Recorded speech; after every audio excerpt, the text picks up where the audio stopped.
Dragi prijatelji, moja je radost s vama podijeliti priču rođenja Isusa Krista sa nadom da ćemo reflektirati o pitanju da li je nama danas značajan život ove najposebnije osobe koja je ikad živjela u historiji čovječanstva.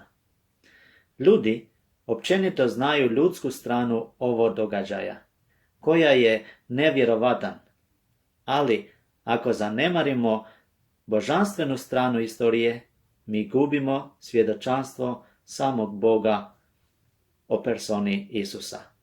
Dozvolite da vam čitam priču iz riječi Božji. Rođenje Isusa Krista je bilo ovako. Kad je njegova majka Marija bila zaručena s Josipom, nađe se da je bila začeta po Duhu Svetom, još prije nego što se sastaše. A Josip, muž njezin, bio je pravedan i nije htio da je sramoti javno. I tako je namislio da je otpusti tajno. Dok se je on bavio s tom mišlju, javi mu se u snu anđeo Gospodnji i reče: Josipe, sine Davidov, ne boj se uzeti k sebi Mariju, ženu svoju, jer što je začelo u njoj, od Duha je Svetoga. Ona će roditi sina, kojemu ćeš nadnijetiti ime Isus, jer će on izbaviti narod svoj od grijeha njegovih. Ovo se sve dogodi da se ispuni što je rekao Gospodin preko proroka. Eto, djevica će začeti i roditi sina i daću se mu ime Emanuel. To znači Bog s nama. Prije svega, njegovo je rođenje predskazano 3-4 vjekova ranije i ispunilo se u detalje u ovom događaju. Mi vidimo da je ovo izravno djelo Božjeg duha. Vidimo i da je anđeo Božji glasnik svakog detalja toga što se desilo. U našem tekstu rezultira da je cilj njegov dolaska u svijet, da će on izbaviti narod svoj od grijeha njegovi i da će zvati Emanuel, to znači Bog s nama. Svako od nas, kad predstavlja sebe, počinje ja sam rođen, na primjer, ja sam rođen 16. mart 1977. I tako dalje. Isus nikad nije to rekao. On kaže: ja sam došao iz neba. Došao sam da nađem izgubljene. Došao sam da ispunim volju Oca.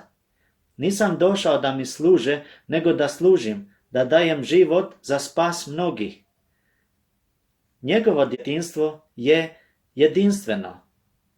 Sa 12 godina je raspravljao sa svećenicima i glavarima u hramu. I kad su ga Josip i Marija našli, ona mu je rekla kako su ga svud tražili, a on je odgovorio: zašto ste me tražili? Zar niste znali da mi je biti u onome što je od Oca mojega? Njegov odnos sa Gospodom je jedinstven. Za nikog nije proglašeno ono što je Bog 2 puta izjavio iz neba: ovo je sin moj, ljubljeni, koji se dopada meni, njega slušajte. U 3 godine njegove javne službe mi upoznajemo 3 glavna aspekta: njegova čuda, njegov moral i njegovu poruku. Dok nakratko pređemo kroz ova 3, želim da ozbiljno meditirate o pitanju: zašto je kažnjen najžasnijom smrću nakon ovih 3 godina? Njegova čuda. On je umnožio hljeb. Jednom prilikom, u blizini Galilejskog jezera, mnoštvo ljudi ga je slijedilo.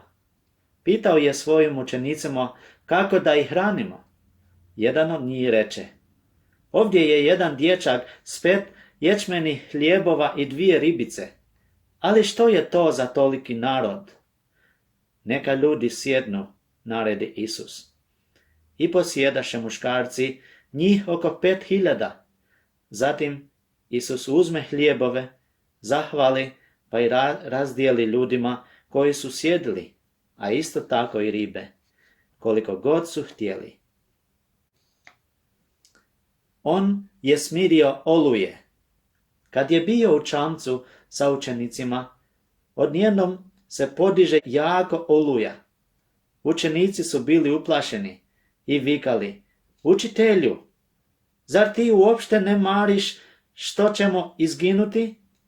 Isus zaprijeti vjetru i reče moru: Utišaj se, umukni. Vjetar prestane i nastane velika tišina. Oni su pitali jedan drugoga: Pa ko je on, da mu se čak i vjetar i more pokoravaju? Bilo bi mudro da ta pitanje postavimo i mi danas. On je liječio slijepe, gluhe i hrome. On je vratio u život sina udovice. Nosili su sina jedinca majke udovice. Majku je pratilo mnogo ljudi iz grada. Kad ju je Gospod opazio, sažali se nad njom i reče: Ne plači. Priđe zatim nosilima i dotakne ih. Oni što su nosili umrloga zastanu. A Isus reče: Mladiću, tebe govorim, ustani. Mladić ustane i progovori, a Isus ga prepusti majci. On je oživio Lazara, koji je bio 4 dana u grobu, a Marta, njegova sestra, reče Isusu: Gospode, da si ti bio ovdje, moj brat ne bi umro. Tvoj će brat oživjeti, veli joj Isus. Ja sam uskrsnuće i život. Ko u mene vjeruje, ako i umre, živjet će. Nakon molitve glasno vikne: Lazare, izađi! I on izađe, sav u povojima i lica zamotana u platno. Isus reče prisutnima: Odvežite ga i pustite da ide. Postoji mnoge druga čuda koji zbog vremena ne možemo sve spomenuti. Njegov moral. Ko od nas bio spreman da kaže: Nalazite li grijeh u meni? Ipak Isus je rekao onima koji su ga prezirali: Ko će me od vas prekoriti za kakav grijeh? Jedan od njegovih prijatelja, nakon što je vidio čuda svojim očima, veliku količinu ribe u njegovom čamcu, mu je rekao: Gospodine, idi od mene, ja sam čovjek griješan. Učio je ljude najvećem božanstvenu standardu morala. U propovjedi na planini on je nam rekao: Jer vam kažem, ako pravednost vaša ne bude savršenija negoli književnika i farizeja, nećete ući u kraljevstvo nebesko. Ne opirite se zlu, nego ako te tko udari po desnom obrazu, obirni mu i drugi. Ljubite neprijatelje svoje i molite za one koji vas progone. Budite dakle savršeni, kao što je savršen Otac vaš nebeski. Poznati ljudi poput Gandija, Dostojevskog i drugi rekli su: Ako želimo spoznati najviši standard morala, moramo slušati Isusovo učenje u propovjedi na gori. Nikad nije spustio taj standard kako bi pridobio ljude. Uvijek je pozivao ljude na najvišu moralnu razinu. Jedina kritika koju ljudi imaju za to je da je previsoka da bi se mogla postići. Sam njegov život je bio bezgrešan. On koji ne učini grijeha i čijim se ustima ne nađe prijevara. Zbog čega je onda kažnjen tom strašnom smrću? Njegova poruka je bila unikatna. I upravo ovdje leži odgovor. ono što je proglašio je bio razlog zašto su ga razapeli. On je izjavio da dolazi iz neba. Izjavio je da ko je njega vidio, vidio je Oca. Izjavio da je put, istina i život. Ne jedan od putevi, nego da je put, istina i život. Izjavio je da niko ne prilazi Ocu osim preko njega. Izjavio je da ima moć i autoritet da oprašta grijehe. Mi možemo oprostiti grijeh koji nam je učinjen, a ipak zato nisam 100% siguran. Ali Isus izjavljuje da ima moć oprostiti grijehe cijelom svijetu. Tko može oprostiti grijehe osim Boga? On je izjavio da ima moć da spusti i vrati svoj život. On koristio ime Gospoda. Ja sam. Ja sam svjetlo svijeta. Ja sam hlijeb života. Ja sam istina i život. Ja sam uskrsnuće i život. Prije nego je postao Abraham, ja sam.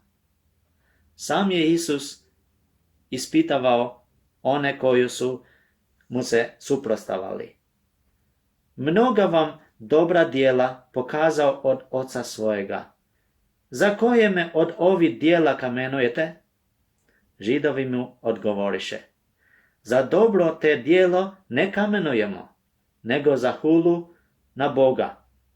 I što si ti, običan si čovjek, praviš se Bogom. Njegova uskrsnuće je posebno. Prvi i zadnji put u istoriji čovječanstva da se ova dešava. Ima li veće nade i sigurnosti od ovoga? Da svoju vječnost povjeriš onome koji je živ i sjedi na prijestolju s desne strane Boga Oca? Drugo, njegovo vraćanje je jedinstvena. Vjerujem da bismo se svi slažili da je sud nad narodima i čovječanstvom uloga koji pripada Bogu. Riječ Božja nam je zapovjedila da ozbiljno razmišljamo o danu kada se Isus ponovo vraća. Ovaj put ne kao spasitelj svijeta, nego kao sudac. Da završim, imaju samo dvije opcije. Prva je da je on prevario i vodio milijone u neistinu, ili da je on istina što potvrđuje da jeste, i ako to odbijamo, umrijet ćemo u laži. Zbog toga što smo stvoreni po njegovoj slici i jer on poštuje svoje stvorenje, nikad nas ne htjera. Ali dok god živimo u strpljenju i milosti njegovoj, želi da nas spasi, a ne kazni. Ne ponizi nas i ne vodi nas da se pokajamo za istinu koju nas sam Gospod, naš stvoritelj, poziva da odaberemo svojom slobodnom voljom. Pred nama su obje stvarnosti. Iz ista usta Gospodnja izlazi ove riječi. Upamti i vidi kako je zlo i gorko što ostavljaš Gospoda, Boga svojega, i ne boješ se mene, veli svemogući Gospod nad vojskama.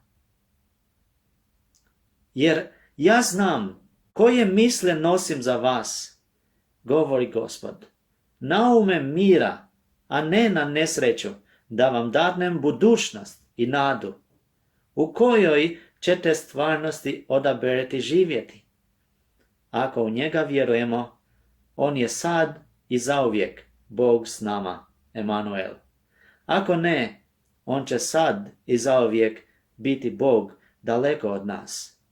Molitva i želja mog srca je da se približite Bogu i da probajte da je on dobar.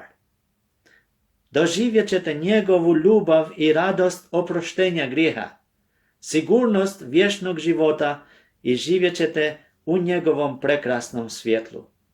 Neka njegova dobrota i blagoslov ispune vaše srca, vaše obitelj i vašu djecu i neka se njegovo ime uzdiše s koljena na koljeno.